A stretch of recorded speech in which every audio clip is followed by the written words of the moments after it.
Welcome back ulit sa atin pong pamamana. Sana ay huwag kayong gasawa sa mga pagmumuka namin dahil kami ay mamana ulit. Ayan, kasama ulit natin si Kaista Vlog at naintelaan natin si Try TV at nagabihis pa. At maya maya ay malakad na rin kami sa spot na pamanaan namin.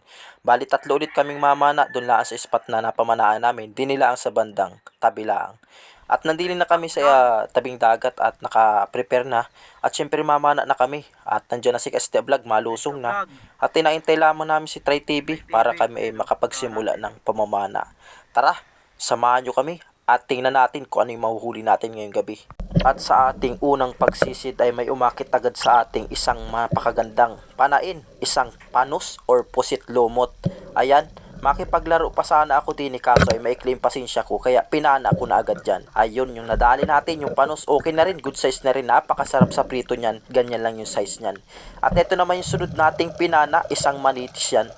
Ayun, nadali, natamaan natin sa may uluhan. Ayan, ayos na, meron na tayong pang ulam, medyo malakas yung agos kaya medyo nahihirapan tayong mamana ngayon. At ito pa, isa na namang manitis. Ayun, sapul na naman yung manitis. Tsaga-tsaga lang kita para makakita kita ng pangulam din sa spot na area. At talaga namang napakaunti ng labas ng isda. Kaya kailangan mong magsisilip sa bato. At di namin nakita kita isang hinog. Ayun, kaso nga ni lamang ay hindi tinama anong duling nung pana natin. At di na naman ay nakita kitang isang as-asan. Kaya naman goods na yan pang ulam. Napakasarap prito niyan, lalong lalo na pagkaihawin mo yan. Sigurado na ang pang ulam. At napakasarap ng laman yan at tamis-tamis at nagalinamnam-linamnam. Napakadala na ng ganitong isda dahil sa sobrang dami ng namamana. At din ay may nakita ko isang hinog na naman or tulos na hinog. Ayun, masarap ito sa prito, talagang favorite natin yung laman nito at iba yung lasa ng laman nito kaysa dun sa mga nahuhuli natin sa pangulong.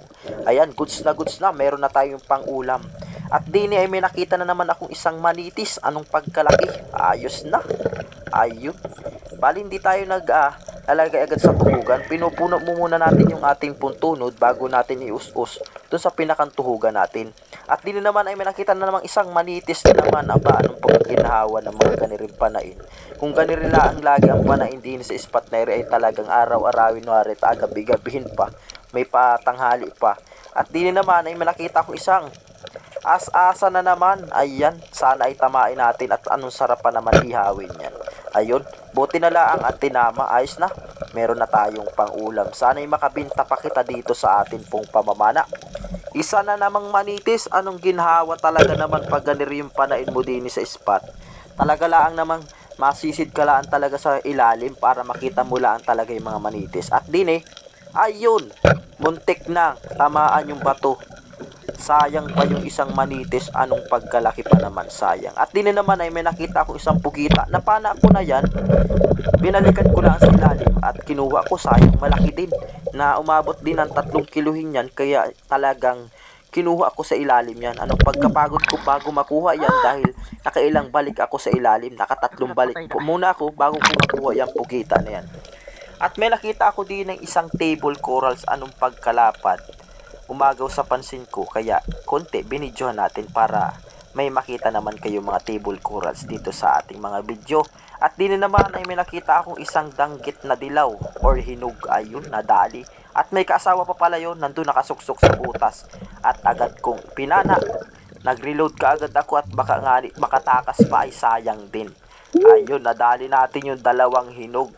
Anong ginhawa na, meron na kitang pang-ulam nito.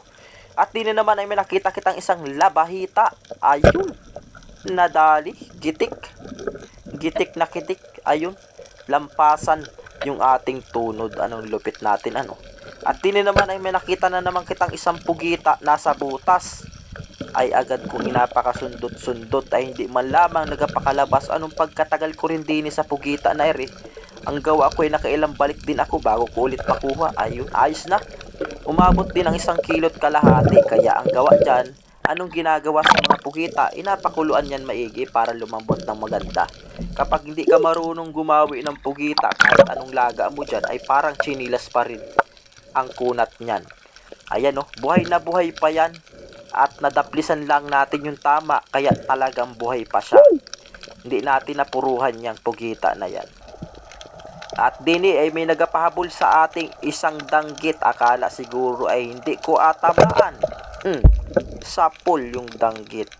Nung pagkasarap pa naman prito nito, palampasin baga naman natin ay good size na pati yung size niyan. Kaya pinana ko na agad.